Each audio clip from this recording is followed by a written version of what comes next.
Good morning students. अभी अपन ने alternating current के लिए एवरेज वैल्यू या उसका माध्यमान का मान ज्ञात किया है। अब उसी के लिए रूट मीन स्क्वायर वैल्यू का मान भी ज्ञात करेंगे। इसको आप एज ए मैथमेटिकल फंक्शन अगर समझें तो बहुत ज़्यादा आसान होगा इसको सोल्व करने के लिए, कि जो रूट मीन स्क्वायर है उसको अपन नॉर्मली सोल्व कैसे करेंगे। तो देखिए, सबसे इम्पोर्टेंट यहाँ पर ये है कि जो भी अपन इंस्ट्रूमेंट काम में लेते हैं मेजरमेंट के लिए, उनमें इसकी ज़रूरत कहाँ पड़ती है। तो जो भी अल्टरनेटिंग करंट है या फिर विद्युत वाहक बल है, वो अपन किसी भी डीसी वोल्टमीटर से या डीसी गैल्वेनोमीटर से नापेंगे।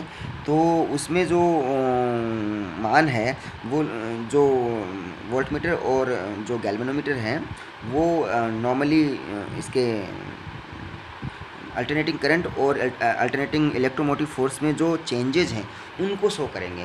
कि नॉर्मली जो डीसी गैल्वेनोमीटर है और डीसी वोल्टमीटर है, वो इसके किसी भी इंस्टेंट टाइम पर जो कांस्टेंट वैल्यू है, जो चेंजेज हैं, उसको रिप्रेजेंट करेंगे। अब यहाँ पर देखिए कि ये समय के सापेक्ष इंस्टेंटली कंटिन्यूस बदल रहा है, तो उसमें जो वैल्यू आएगी गैल्वेनोमीटर में या फिर वोल्टमीटर में, तो जो मान आएगा वह जीरो आएगा, क्योंकि एवरेज वैल्यू तो हर वक्त जीरो रहती है इसकी एक पूर्ण चक्कर के लिए।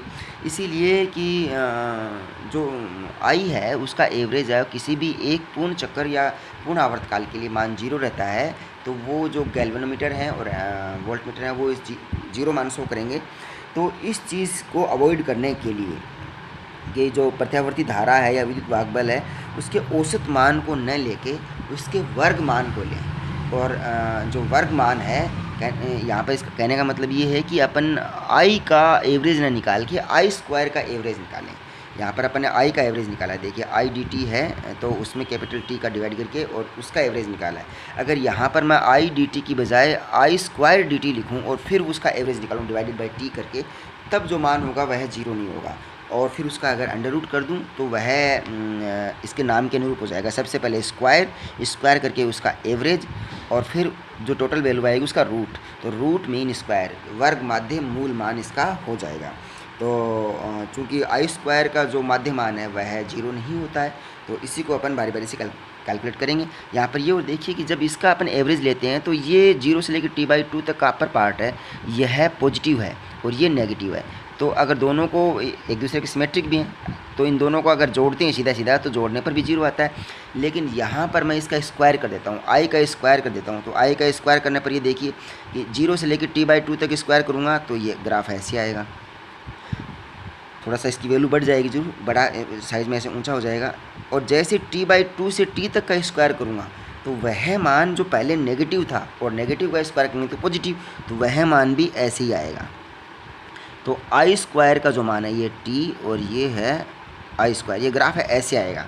अब देखिए यहाँ जीरो से लेके ये जीरो और ये कैपिटल टी और ये t/2, तो जीरो से लेके टी तक के लिए जो मान है वह मान जो है वह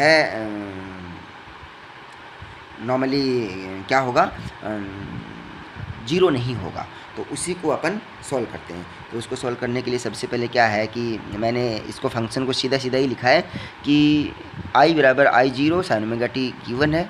अब अपन को रूट मीन स्क्वायर वैल्यू याद करनी है, तो वापस उल्टा चलिए, सबसे पहले आई का स्क्वायर करते हैं, तो मैंने स्क्वायर किया, फिर उसका मीन लेते हैं, माध्य लेते हैं, तो मैंने इसका माध्य ले लिया स्क्वायर का, और फिर स्क्वायर के बाद में मीन और जो टोटल वैल्यू है उसका रूट, तो मैंने इसका रूट भी ले लिया। तो साथ साथ देखिए आई स्क्वायर है तो आई स्क्वायर का मान आई स्क्वायर डी टी इंटीग्रेशन किया जीरो से टी तक, फिर उसका मीन लिया, तो मीन लेने के लिए 1/t का भाग दे दिया और जो टोटल वैल्यू आएगी उसका रूट ले लिया। तो इसमें आई स्क्वायर का मान रख दीजिए, आई स्क्वायर का मान रखा तो आई जीरो स्क्वायर तो बाहर ले लेंगे, कांस्टेंट है, तो आई जीरो स्क्वायर बटे टी इंटीग्रेशन साइन से बाहर लिया, जीरो से लेकर टी लिमिट है और यह हो जाएगा साइन स्क्वायर ओमेगा टी, ये साइन स्क्वायर ओमेगा टी यहाँ पर आ जाएगा डी टी। अब साइन स्क्वायर ओमेगा टी का इंटीग्रेशन कर दीजिए, जो कि कोस 2 थीटा बराबर 1 - 2 साइन स्क्वायर थीटा वाला फॉर्मूला यहाँ पर यूज करेंगे। तो इस स्क्वायर साइन को हटाने के लिए 1 - कोस 2 ओमेगा टी बटे 2 कर देंगे और इसका दोनों अलग अलग पार्ट करेंगे 1/2 और कोस 2 ओमेगा टी का इंटीग्रेशन करेंगे। तो यहाँ पर सीधा सीधा देखिए कि 1/2 है, इसका इंटीग्रेशन करेंगे और कोस 2 ओमेगा टी का इंटीग्रेशन करेंगे। रखेंगे। तो यहीं से कैलकुलेट करके देखिए, cos 2 ओमेगा टी का integration sin 2 omega T divided by 2 omega हो जाएगा। अब डिवाइडेड बाई को अपन एक बार छोड़ दीजिए, केवल sin 2 ओमेगा टी देखिए। sin 2 ओमेगा टी में अगर लिमिट 0 रखेंगे तो sin 0 बराबर 0, और लिमिट कैपिटल टी रखेंगे तो sin 2 ओमेगा टी। अब sin 2 ओमेगा टी, और ओमेगा टी का मान कितना होता है 2 पाई, तो sin 4 पाई, तो sin 4 pi is equal to sin 0। तो sin 0, sin पाई, 2 पाई, 3 पाई, 4 पाई, इन सब का मान 0 ही होता है, तो इसमें वो भी 0। तो इसका मतलब जो cos 2 ओमेगा टी वाली टर्म है यह वैल्यू को 0 ही देगी। तो अपन को केवल 1/2 के लिए ही इसको सॉल्व करना है। तो I0 स्क्वायर बटे टी ये वैल्यू आ गई, और उसके बाद में जो 1/2 है इसका इंटीग्रेशन करेंगे तो 1/2 का आ जाएगा स्मॉल टी 1/2t, और टी की लिमिट रखेंगे तो कैपिटल टी, जो t/2 हो जाएगा। टी से टी कैंसिल हो गया, तो ये बचा I0 स्क्वायर 2, और इसका रूट कर देंगे तो I0 √2 हो जाएगा। तो IRMS जो वैल्यू है वह I0 बटे √2 या 0.707 I0 होती है। पीक वैल्यू का 1/√2 गुना होता है।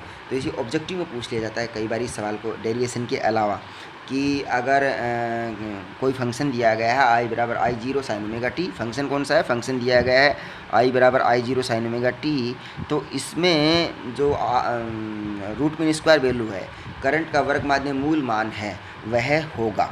तो ऑब्जेक्टिव में दे दिया गया है इस प्रकार से सवाल की जो पीक मान है, पीक मान का √2 गुना, पीक मान का 1/√2 गुना, पीक मान के बराबर या उपरोक्त में से कोई नहीं, ऐसा कोई भी सवाल दे दिया तो यह ध्यान रखिए कि IRMS है वह पीक मान का 1/√2 गुना होता है। ये यहाँ सबसे इम्पोर्टेंट है। अब यहाँ पर देखिए कि जैसे ही किसी भी कंडक्टिंग वायर में करंट प्रवाहित होती है तो उसका रेजिस्टेंस R दिया गया होता है, तो उसमें हीट पर सेकंड जनरेट होती है।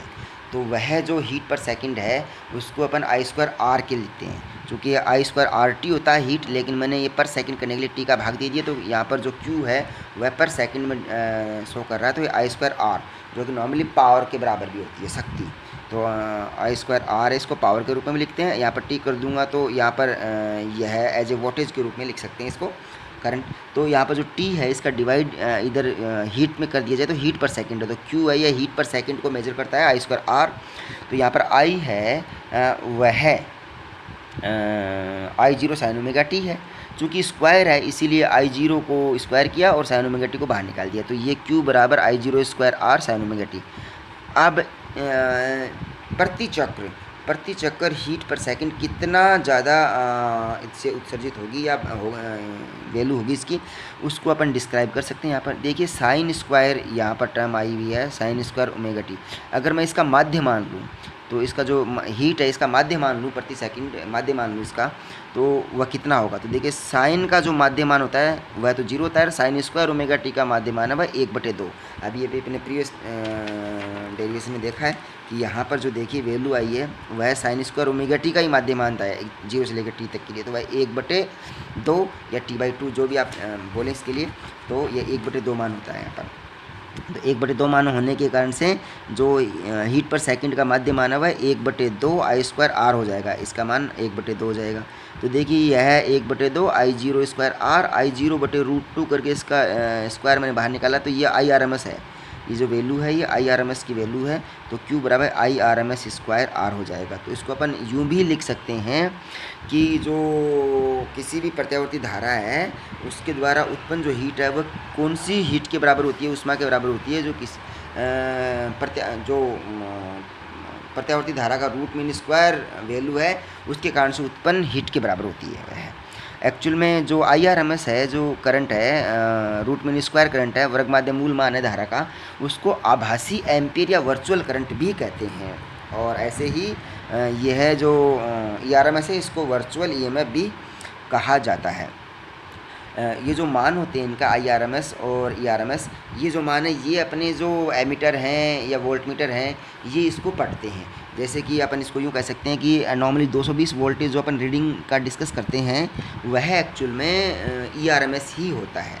तो ERMS, तो इसका मतलब जो भी रीडिंग इंस्ट्रूमेंट पढ़ रहे हैं, अप्लाइंस यूज़ कर रहे हैं, वो रीडिंग पढ़ रहे हैं, वो 220 वोल्टेज जो पढ़ रहे हैं वह आभासी वोल्टेज है, ओरिजिनल वोल्टेज नहीं है वह। ओरिजिनल वोल्टेज तो पीक वोल्टेज होगी। तो जो पीक वोल्टेज है ये वाली, ये जो पीक वोल्टेज है यह मेन वोल्टेज होती है। और यहाँ पर ये जो 220 वोल्टेज अपन डिस्कस करते हैं होम अप्लाइंस में जो नॉर्मली डेली लाइफ में यूज़ के लिए, वह वर्चुअल वोल्टेज होती है। और इस वर्चुअल वोल्टेज को √2 से मल्टीप्लाई करेंगे तब इसकी मुख्य वोल्टेज आएगी, जो पीक वैल्यू आएगी। तो जो 220 वोल्टेज है उसके रिस्पेक्ट में पीक वोल्टेज होती है √2 गुना, तो √2 गुना इसको मल्टीप्लाई करेंगे तो अप्रॉक्सीमेट 308-310 वोल्टेज के लगभग होती है यह है।